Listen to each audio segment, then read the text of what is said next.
Bien, hermanos. Buenos días, hermanos. Hoy me ha tocado de todo un poco, como dicen los colombianos, cuando toca, toca. Sí, la misa y la procesión hoy te tocó. Siguiendo en nuestro estudio por el libro de Filipenses, nos encontramos en el capítulo 1, comenzando en el verso 27. Solamente que os comportéis como es digno del Evangelio de Cristo, para que o sea que vaya a veros o que esté ausente, oiga de vosotros que estáis firmes en un mismo espíritu, combatiendo unánime por la fe del Evangelio, y en nada intimidados por los que se oponen, para ellos ciertamente es indicio de perdición, mas para vosotros de salvación, y esto de Dios. Porque a vosotros os es concedido a causa de Cristo, no solo que creáis en Él, sino también que padezca por Él, teniendo el mismo conflicto que habéis visto en mí, y ahora oís que hay en mí. Amén. Amén. Gracias, hermano. Oremos, hermanos. Padre, gracias te damos por esta bendición de estar aquí reunidos este día. Te damos gracias, Señor, que has permitido que esta iglesia crezca y sea plantada en esta comunidad ya por 35 años. Te alabamos y, Señor, solo te pedimos que nos des un poco de salud, de fuerza, de energía para continuar, por lo menos en lo que cabe a nuestro ministerio en esta iglesia. Señor, unos cuantos años más, y pedimos, oh Dios, que tú cuides de tu iglesia, no es nuestra. Y Señor, gracias te damos por las actividades que vamos a disfrutar hoy. Gracias te damos por todas las hermanas que cocinaron, los hermanos, el hermano Raúl que horneó toda la carne y todo. Y solo te pedimos que podamos disfrutar de nuestro aniversario en una forma digna, en armonía, en unidad. Señor, bendícenos también con este estudio de tu palabra. Oramos por nuestra hermana Conchita, pidiéndote, Señor, que tú le des a ella un toque de salud, para que ella pueda recuperarse no solo de su cirugía, pero de la infección que tuvo después. Te damos gracias que Claribel está mucho mejor y está con nosotros hoy. Y así oramos por todos los enfermos, Señor, para que tú les ayudes y se puedan recuperar. Oramos por el sobrino de Iván Hilbert, Señor. Lo ponemos a él en tus manos y te pedimos por Berto, el hermano de Teresa. Por Samuel, nuestro hermano, que está trabajando ya para nosotros allá en el parque. Por Olga, te pedimos que le des salud. Por Consuelo, gracias te damos que ya está con nosotros. Y Señor, por Roberto Montalbán, el hermano de Gladys Logan. Bendice a estos hermanos con un toque de salud. Te lo pedimos en el nombre de Cristo Jesús. Amén. Amén. Amén. Tomen asiento, amados hermanos.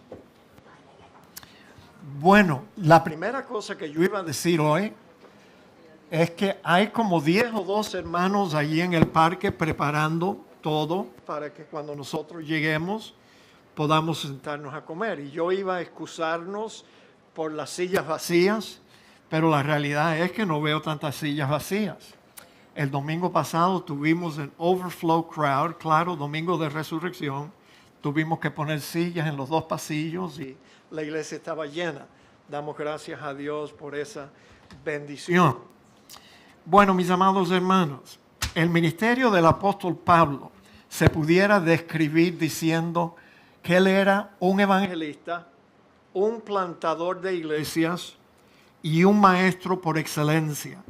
Su tarea era de viajar por toda Asia Menor y por lo que hoy llamaríamos Europa, para predicar el evangelio de la gracia de Dios y establecer iglesias y también discipular a los creyentes que se iban convirtiendo. Su labor era principalmente con los de la incircuncisión. Y debemos entender que ese término nos dice que el ministerio del apóstol Pablo mayormente era con los gentiles. Él fue llamado por Dios a ser el apóstol a los gentiles.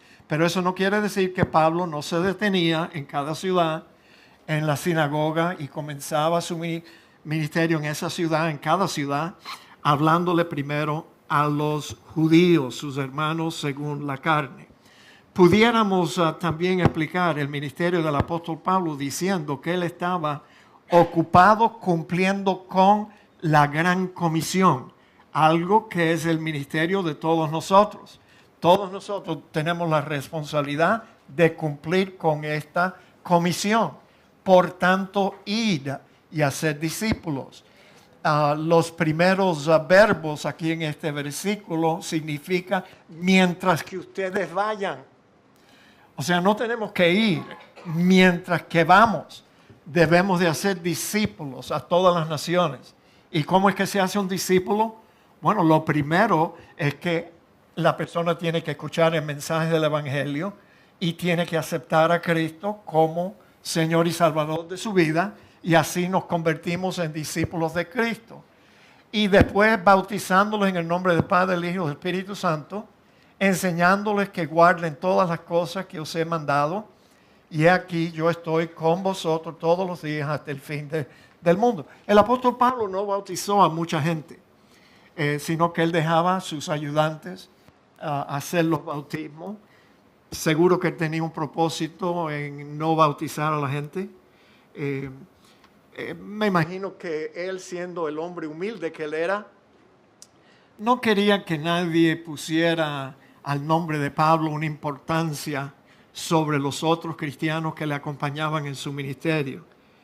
Entre sus contemporáneos, nadie hacía esta labor mejor que el apóstol Pablo.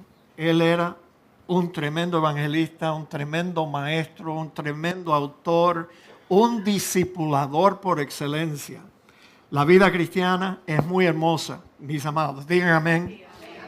Vamos a despertar, ya son las 11 de la mañana. 11 de la mañana. La vida cristiana es la vida más hermosa que un ser humano pudiera encontrar en este mundo. Pero la vida cristiana es solo para aquellos que la quieren. No es para más nadie. Eso no es mi intención ser ofensivo, ser rudo, ser malcriado. No, eso es una gran verdad. La vida cristiana es solo para aquellos que la quieren. Si tú no la quieres, el consejo mío, este es personal, no se ponga bravo, déjela. Porque si usted no quiere vivir la vida cristiana, nadie te puede imponer esa vida y lo que esa vida requiere. Nadie te puede obligar a desear vivir como es digno del Evangelio de Cristo, y entonces nadie puede cumplir con las demandas de la vida cristiana a menos que sea un elegido de Dios, un predestinado por Dios soberanamente, un llamado por Dios con un llamado eficaz, una persona justificada, una persona santificada.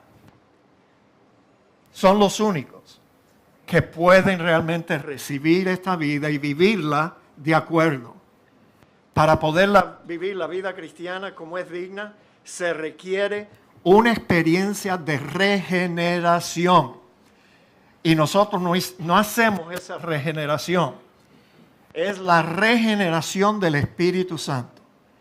Dios conoce los corazones de cada persona y Él sabe cuando alguien se le acerca que pertenece a las ovejas que Él le da al Hijo. El Señor habló con esas palabras. Yo no sé por qué nosotros tenemos tantos problemas aceptando estos asuntos. Sí, el Señor Jesucristo, hoy mismo en la clase de los jóvenes leímos, mis ovejas, dijo Cristo, mis ovejas oyen mi voz y yo las conozco y ellas me siguen.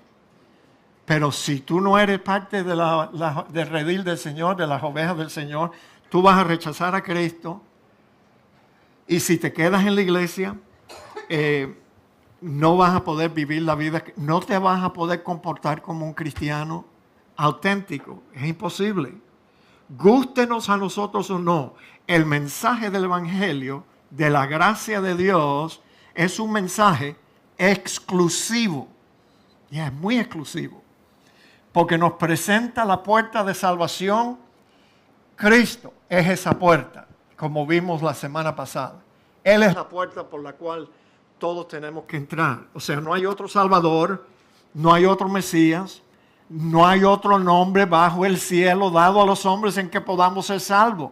Entonces el mensaje del Evangelio es muy exclusivo. Perdónenme, ¿ve? Pero yo no escribí la Biblia. El mensaje de la cruz de Cristo excluye a todos aquellos que no están dispuestos a entrar por la puerta estrecha. La puerta estrecha. Y déjeme decirle, aunque Dios llama a muchos, acuérdese que la Biblia dice que muchos son llamados, pero pocos son los elegidos, los escogidos. Aunque Dios llama a muchos para que entren por la puerta estrecha, la mayoría no quieren entrar por ella, sino que quieren entrar por la puerta ancha y espaciosa y andar por ese camino que lleva a la perdición. Ahora, para entrar por la puerta estrecha, tenemos que estar dispuestos a hacer muchas cosas. Aquí hay algunas. Tenemos que despojarnos de nuestro orgullo. Tenemos que abandonar todo supuesto mérito o justicias propias. Tenemos que rendirnos a los pies de la cruz de Cristo. Tenemos que reconocer que somos pecadores. Tenemos que arrepentirnos de todo nuestro pecado. Tenemos que aceptar la misericordia gratuita de Dios, aceptando a Jesucristo como nuestro único y suficiente Señor y Salvador. Sí, esa es la forma de entrar por la puerta estrecha. Aunque Dios llama mucho a entrar por esa puerta estrecha, solo aquellos que Dios elige, predestina y llama con un llamado eficaz, desean entrar por esa puerta. Y no se ponga bravo conmigo. Esa fue la forma que Dios diseñó la salvación. Así que si usted está bravo, no se ponga bravo conmigo, póngase bravo con Dios y discuta usted con Él, a ver si usted le gana. Y levante un puño al cielo. Pero ¿por qué tú hiciste eso así? ¿Por qué no dejaste que todo el mundo tuviera la misma oportunidad? ¿Sabe por qué no? Porque Dios es Dios. Él es soberano y Él hace con su creación lo que Él quiere. Y no hay ningún ser humano que le puede decir a Dios, ¿y por qué tú eres así? ¿Por qué tú haces las cosas así? No. No podemos altercar con Dios de esa forma, dijo el apóstol Pablo. Los que quieren andar por el camino ancho no pueden vivir la vida cristiana como es digno del Evangelio. ¿Me explico? ¿Me oyeron? Los que quieren entrar por la puerta ancha y espaciosa y andar por ese camino fácil, no pueden vivir la vida cristiana como Dios demanda. Nosotros siempre hemos enseñado lo que creemos que es la verdad, que la iglesia no es un reformatorio que trata de reformar a aquellos que han escogido entrar por la puerta ancha y andar por el camino espacioso que lleva a la perdición. Esa no es la tarea de la iglesia cristiana. No. La iglesia es la comunidad de los santos. La iglesia es la comunidad de aquellos que por la gracia de Dios han sido santificados, separados del pecado y puestos aparte para Dios. Me dijeron esta semana que por ahí anda un pastor un poco confundido, lastimosamente bautista, que él siempre está diciendo, sin santidad nadie verá al Señor. No. Esa santidad no es la santidad que nosotros producimos como creyentes, sino que es la santificación inicial que Dios nos introduce al cuerpo de Cristo ya como santos. Sí, Señor, hay que tener nuestra doctrina clara. Si nosotros no añadimos nada a nuestra salvación y nunca vamos a poder perder la salvación por algo que hacemos o por algo que dejamos de hacer. No. todo creyente nacido de nuevo ya ha sido santificado. Léase la primera epístola de Pablo a los Corintios y allí está. Hemos sido justificados, hemos sido santificados en el nombre del Señor Jesús. Amén. La vida cristiana, mis amados hermanos, es solo para aquellos que la desean. Y los que la desean son solo aquellos que por el Espíritu han sido unidos a Cristo en su muerte y su resurrección. Esto es, aquellos que han muerto a su antigua forma de vivir y han nacido de nuevo espiritualmente para andar en vida nueva. Sí, ese es el requisito de todos los cristianos. Aquellos que por la gracia de Dios han sido regenerados tienen muchas bendiciones y muchos beneficios. Aquí hay algunos, mira. Los regenerados, los que han nacido de nuevo, tienen la tremenda bendición de tener el Espíritu de Cristo en sus corazones, que los acompaña a través del resto de sus vidas, los consuela y los guía. Tienen todos sus pecados perdonados, los presentes, pasados y futuros. Tienen una esperanza firme de gloria. ¿Sabe lo que eso significa? Déjeme decírselo en la forma que mi pastor lo decía. Mi pastor, Eugenio González, que ya está en el cielo, yo creo, está en el cielo. Él decía, yo sé que yo soy salvo y voy a ir al cielo. Esperanza de gloria, ¿ve? Sí, esa es la esperanza de todo cristiano. Yo sé que yo he nacido de nuevo, yo sé que mi vida ha sido cambiada, por tanto yo sé que yo voy a ir al cielo. Punto y aparte. Y nadie me va a poder arrebatar de las manos de mi Padre. No, estamos seguros en Cristo. Hemos sido hechos participantes de la naturaleza divina. Oye, si hay algo que cambia la vida de un cristiano es eso. Dios arrancó la naturaleza vieja, pecaminosa, adámica y la crucificó junto con Cristo en la cruz. Entonces, por eso el cristiano que nace de nuevo no se queda igual que antes. No. Tienen un cambio grande en su vida, un cambio visible. Y entonces la nueva naturaleza nos motiva y nos ayuda a desear las cosas de Dios. Los que han sido regenerados también tienen la palabra de Dios como guía. Es un solo libro. Mira para eso, qué inteligente es Dios, que no nos dio una biblioteca de libros. No, es uno solo. Y fíjate, yo lo puedo sostener en una sola mano. Pero aquí se encuentra toda la sabiduría que Dios nos quiso revelar. Todo lo que los cristianos necesitan saber está aquí. Un libro que tú y yo debemos desear, devorarlo todos los días. Porque nos hace mucho bien, cambia nuestras vidas. Y también los regenerados tienen sus vidas ya cambiadas, transformadas. La gente se da cuenta, especialmente la gente que nos conocía a nosotros cuando vivíamos en nuestra ignorancia. La gente que nos conocía a nosotros de antes, tú sabes, nos huyen a nosotros. Oye, no.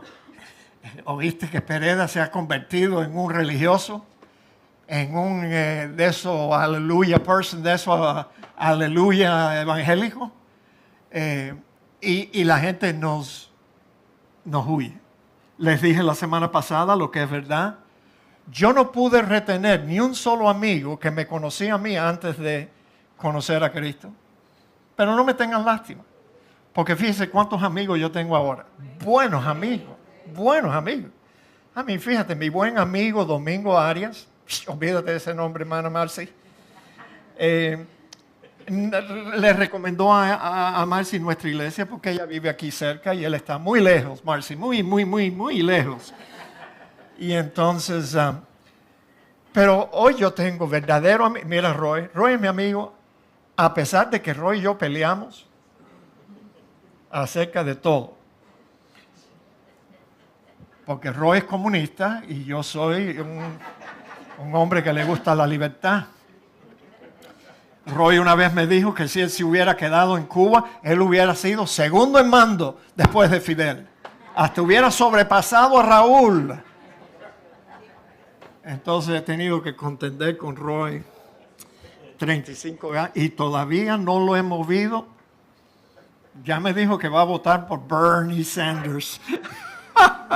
Bernie, un socialista. Ay, Dios mío, Roy. Roy, I didn't invite you to embarrass you. No es ese el propósito. Yo quiero que tú disfrutes de allí. Y yo estoy disfrutando diciéndole a los hermanos lo equivocado que tú has estado en 35 de años. Pero por lo menos fue salvo. Fue salvo. Fue salvo. Yo siempre digo de Roy que en unos 10 o 15 años más él va a llegar a ser un buen cristiano. Roy. Yo siempre doy una paliza a Roy. Roy, ya, eso es lo último que voy a decir malo de ti. Pero, anyway, mis amados hermanos, entre los muchos beneficios que las personas que han sido salvas tenemos, también tenemos que reconocer que tenemos muchas responsabilidades. Y la primordial es que debemos de comportarnos como es digno del mensaje del Evangelio, que fue el mensaje que nos rescató de nuestra mala vida. En este párrafo vamos a estudiar al apóstol Pablo cuando él exhorta a los filipenses para que se comporten como ellos deben. Ahora, debemos comportarnos como es digno. Ese es el mensaje consistente de toda la Biblia, como ya les dije. ¿Cómo debe comportarse un miembro de la Iglesia Bautista en Cristo?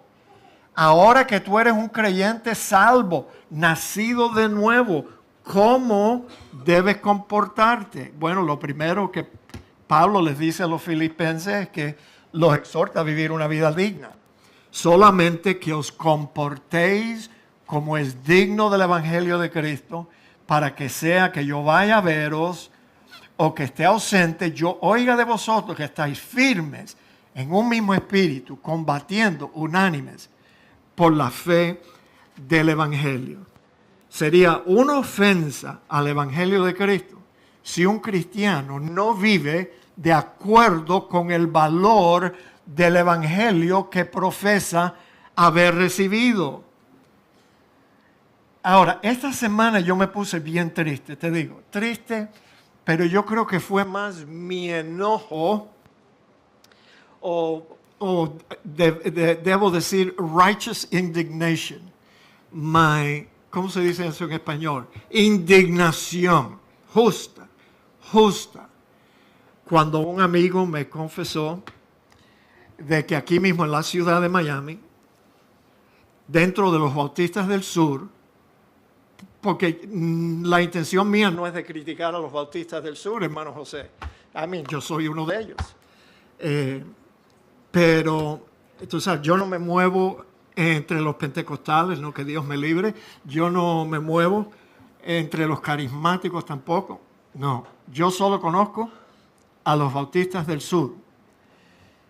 Y han habido varios pastores, por lo menos en los últimos 35 años que yo me acuerdo, no muchos, yo casi me atrevo a decir que otras denominaciones tienen más problemas.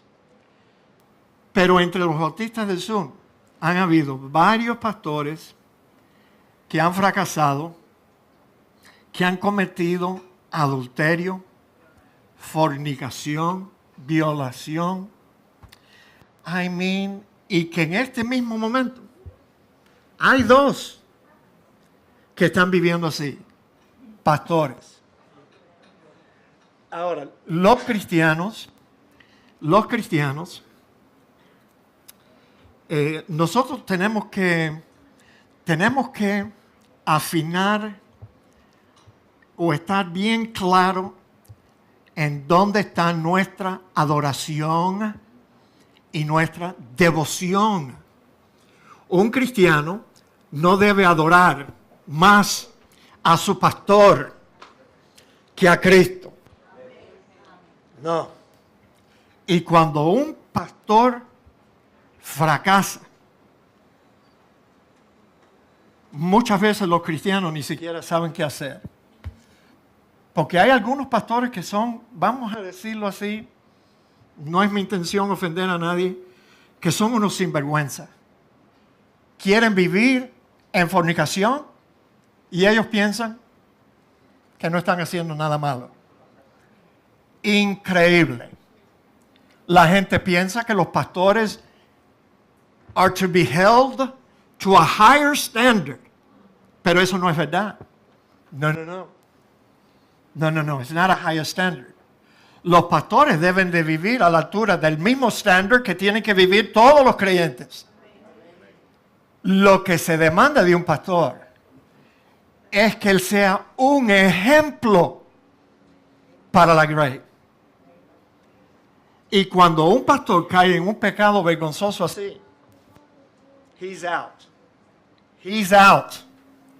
La Biblia dice claramente, yo creo que los cristianos, la mayoría, nunca fueron enseñados, tú sabes, cómo responder a un caso así dentro de una iglesia de la cual nosotros somos miembros, que Dios me libre. Pero si algún día yo caigo en un pecado vergonzoso así, ustedes no me van a tener que sacar a mí de aquí. No.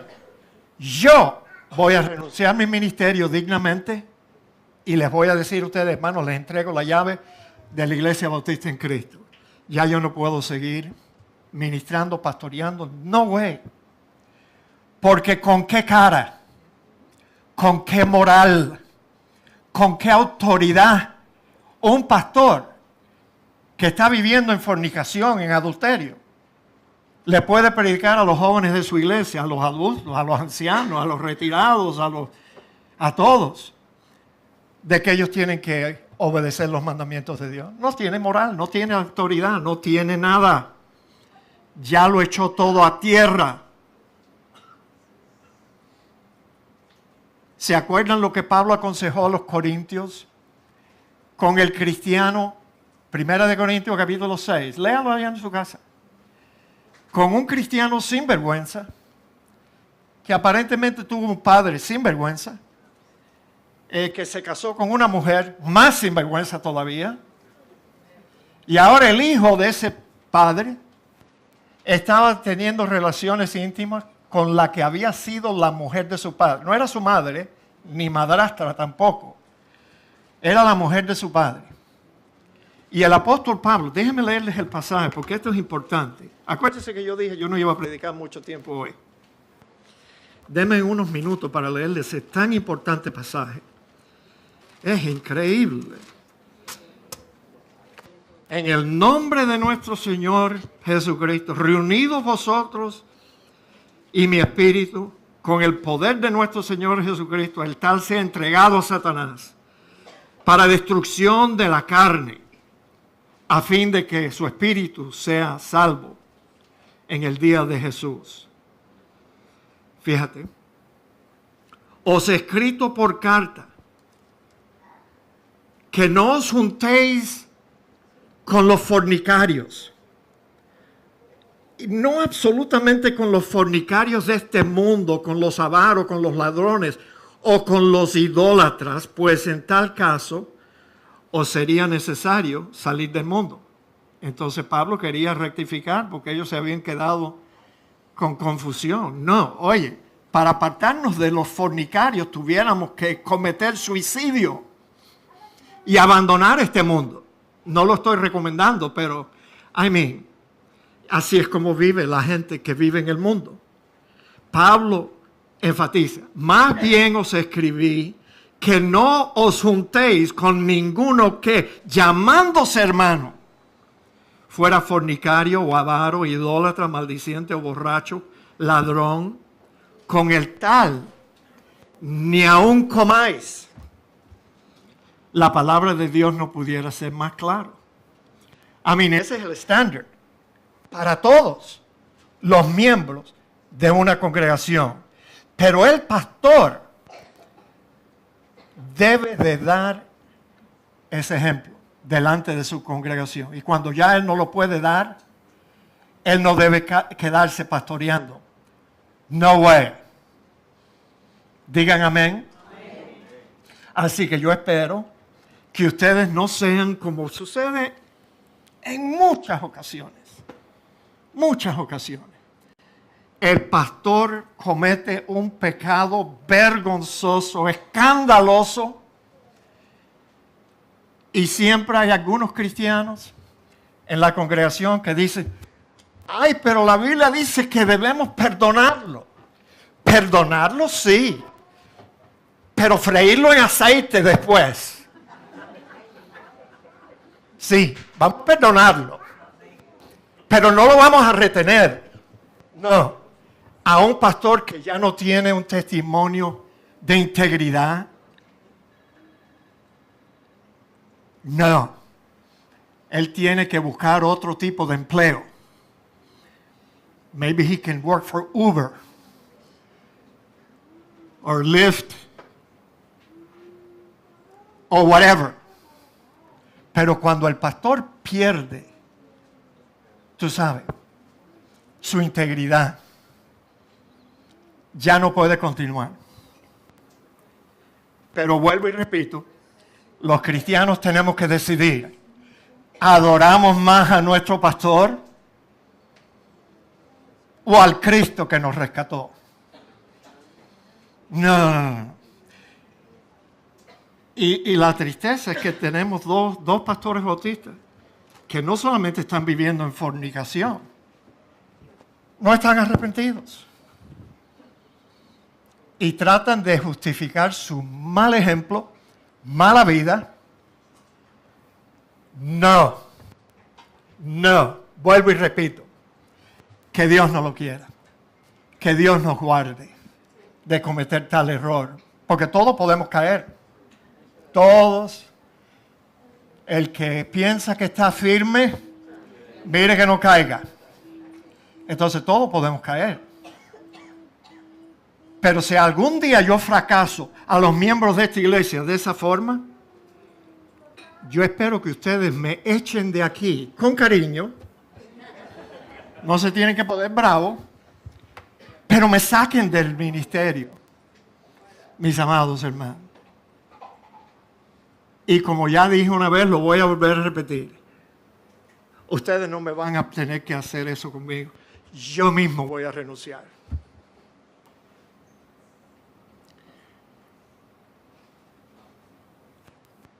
¿Tú sabes alguna de las cosas que nos ayuda a nosotros mantenernos firmes y no faltarle a la hermana Rita? Tú sabes, una de las cosas, hay muchas. Mis hijos es uno, pero esa no es la primordial. El ejemplo que yo le daría a mis hijos. ¿Cómo yo le explico a mi hijo que su padre fracasó? No, yo no quiero ni afrontar eso. Pero ¿sabe qué? Lo que a mí me da miedo, es tener que pararme detrás de este púlpito y predicar en la carne, sin la bendición de Dios. Porque yo sé que yo no pudiera hacer lo que estoy haciendo en este mismo momento si el Espíritu de Dios no estuviera conmigo. No. Y eso a mí me guarda, me protege. Porque yo no sé por qué. Yo soy un feo barrigón, ya un anciano, que fíjate, ni me voy a pintar más el pelo ni nada. Pero de vez en cuando, yo estoy seguro que el hermano, por favor, ayúdame. Di que sí. De vez en cuando, una hermana dentro de la iglesia se embulla. Porque ella mira al pastor bien vestidito y comportándose en su mejor comportamiento. Y ella dice, ay, si yo tuviera un esposo como él y no bóvela de yuca con quien yo me casé. Si yo tuviera un esposo como el pastor José Ignacio, días. Días. Tú sabes. Y las mujeres se embullan y se ilusionan. Ay, pastor, qué bueno sería tener un esposo con el pastor.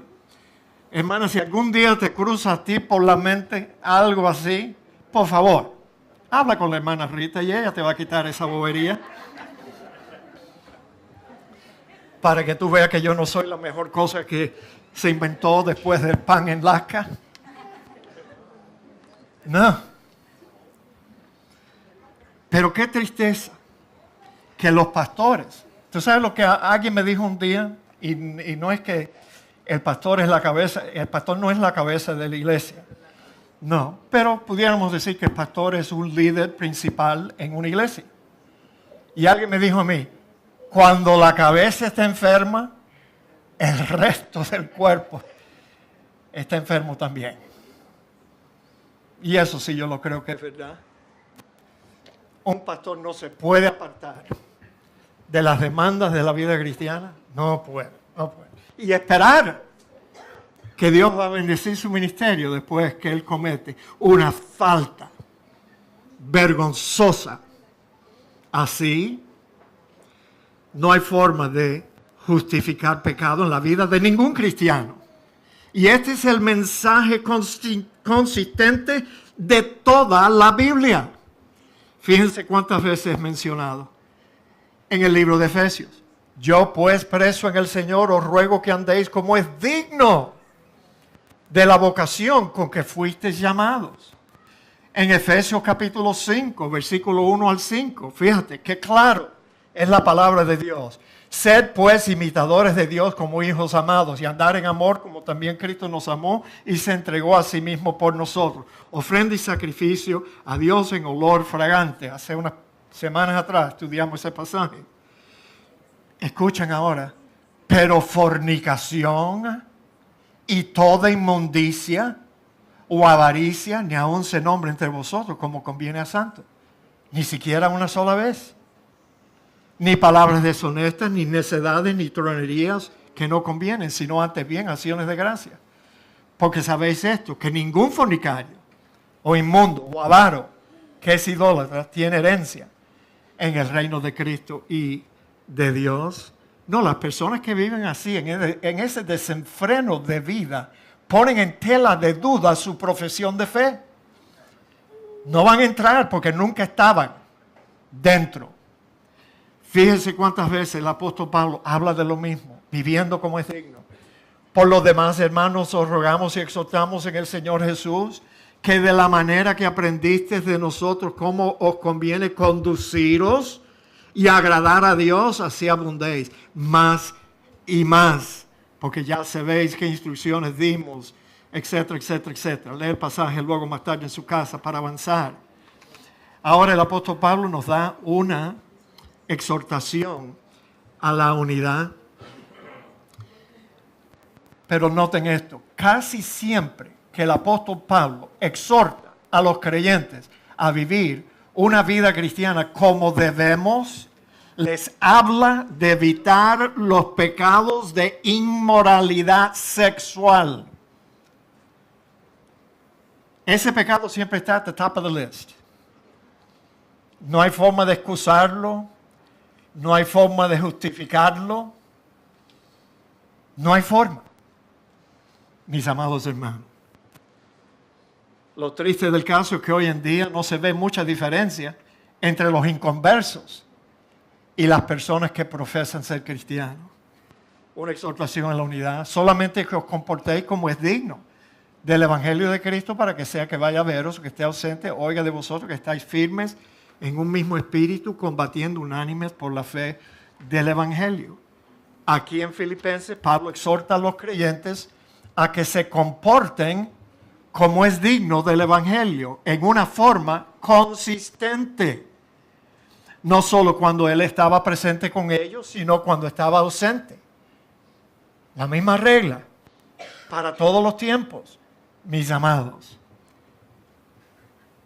El enfoque de Pablo en este párrafo tenía que ver con la unidad entre ellos. Estaba escribiendo a la iglesia filipense y le está exhortando a que ellos tuvieran unidad entre ellos.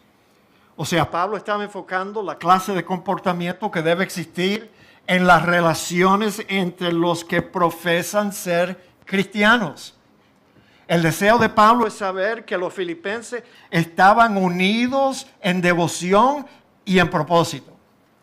Cuando los cristianos están unánimes en un mismo espíritu, marchando todos en la misma dirección, con la misma devoción, con el mismo propósito y con la misma regla moral, entonces es cuando van a poder combatir unánimes por la fe del Evangelio. Y cuando Pablo habla aquí de la fe del Evangelio, él se estaba refiriendo al cuerpo de doctrinas cristianas, combatiendo por lo que hemos aprendido, lo que hemos recibido. Y es verdad que Pablo dice que los cristianos deben de estar unidos. Si Pablo dice que los cristianos deben de estar unidos, ¿por qué hay tantas divisiones entre las diferentes denominaciones en el cristianismo? Bueno, Pablo no enfoca en este pasaje la unidad entre todos los cristianos, sino que él está hablando específicamente de que debe haber unidad entre los hermanos de una iglesia local, aquí adentro, unidad entre nosotros. También debemos de tomar en cuenta que el mismo apóstol que enseñaba mucho acerca de la unidad, algunas veces tenía que enseñar acerca de la separación. Oh sí, es bueno que haya división entre ustedes, le dijo a los corintios, para que de esa forma se aprueben los que están andando en la verdad. Entonces, a veces no debemos estar unidos con todos los grupos que profesan ser cristianos. No, no podemos. Déjenme darle algunos ejemplos. En Romanos 16, el apóstol Pablo escribe: mas os ruego, hermanos, que os fijéis en los que causan divisiones y tropiezos contra la doctrina que habéis aprendido y que os apartéis de ellos. ¿Se están dando cuenta? El mismo apóstol que habló de la unidad, ahora nos advierte: no, sepárense de ellos, apártense de los que causan división en una congregación. En Primera de Corintios, no es la segunda, perdón, eso fue un error mío, tipográfico. Primera de Corintios 6 y 17 dice: por lo cual, salid del medio de ellos y apartaos, dice el Señor, y no toquéis lo inmundo, y yo os recibiré. Y el pasaje aquí tiene que ver con lo que yo les leí anteriormente acerca de los fornicarios, los que viven en esa forma. Apártense de los tales. Segunda de Tesalonicenses 3:6. Pero ordenamos, hermano, en el nombre de nuestro Señor Jesucristo, que apartéis de todo hermano que ande desordenadamente. Fíjense. Y no según la enseñanza que recibiste de nosotros. ¿Cuál era el problema ya en la segunda epístola de Pablo a los tesalonicenses? Ustedes no me van a creer. No me van a creer si yo se los digo. En la iglesia de Tesalónica habían algunos hermanos que no querían trabajar. O sea, querían vivir de la caridad de otros cristianos. They just refused to work. Ellos habían malinterpretado que Cristo está a la puerta, Él va a venir pronto. Fíjate, viviendo hace 2000 años atrás, iban a tener que aprender a esperar mucho tiempo. Pero algunos allí en Tesalónica no querían trabajar. Querían que los hermanos los mantuvieran. No, vivir de la caridad de la iglesia. Y Pablo pone orden de ese desorden.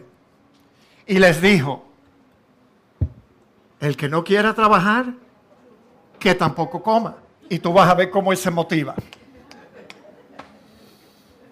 El día que tú le digas: mira, te vamos a invitar allá al parque a comer comida gratis hoy porque es el aniversario. Pero no vengas mañana buscando más. Trabaja. La Biblia enseña la responsabilidad individual de los hijos para ayudar a sus padres ancianos.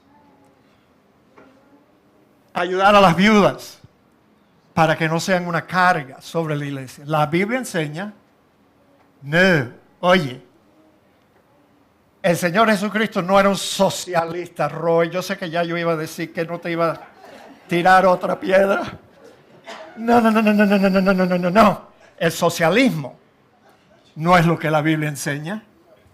No. El socialismo dice, lo tuyo es mío. Yeah, that's what Bernie Sanders is going to do because he owns three big mansions, three big mansions, and he's a millionaire. Yeah, pero no, él no va a partir con su riqueza. No, él quiere quitarte la riqueza tuya. Yes. ¿Qué yo estaba diciendo? No, yo estaba diciendo un dicho y ustedes me... ¿Qué yo estaba diciendo? Sí, mira, el socialismo dice, lo tuyo es mío. El cristianismo dice, lo mío, yo lo voy a compartir contigo. Una muy grande diferencia. Lo mío es tuyo. Pero no es que lo mío es tuyo. Tú me vas a quitar lo mío. No. Responsabilidad personal es lo que la Biblia enseña. Y luego también nos manda a separarnos de los charlatanes. Tú no sabes que aún dentro de la iglesia, en la iglesia cristiana, hay mucha gente que quiere vivir bien. Y quieren vivir a expensas de las espaldas de los pobres hermanos que ellos engañan. Fíjate lo que dice aquí. Porque a vosotros os es concedido a causa de Cristo. ¿Qué es eso? No. Espérate. No. Es que a veces a mí me pasa. Ustedes saben, hermano, ya yo soy viejito, por favor. Déjenme leerle el pasaje que se me olvidó poner allí. Se encuentra en 1 de Timoteo, capítulo 6 y versículo 5. Disputas necias de hombres corruptos de entendimiento y privados de la verdad, que toman la piedad como fuente de ganancia. Y Pablo les dice, apártense de los tales. Apártense de esos vive bien. Así que el mismo apóstol que habla aquí en Filipenses de que debe haber unidad y armonía dentro de una congregación, él nunca enseñaba la unidad a todo costo. No podemos sentarnos a la mesa a comer con cualquiera que vive desordenadamente o que vive en fornicación, que vive mala vida. No podemos. De los tales, apártese de... Bueno, yo tengo hambre. ¿Ustedes tienen hambre? Yo tengo un hambre tremenda. Y ya yo creo que está bueno, ya este es un buen momento para parar aquí y continuamos la próxima semana, el resto de este estudio. ¿Les parece bien, mis hermanos? Yo puedo continuar una hora más, pero de veras que tengo un hambre. El hermano Raúl me enseñó las paletas esas. Uy, qué rico está eso, señores. Así que vámonos y vamos a orar. Vamos a orar por las ofrendas. Vamos a pedirle a los ushers que vengan. Hermano, ¿tú vas a servir de usher también? Oye, hoy en verdad te tenemos en la misa y la procesión.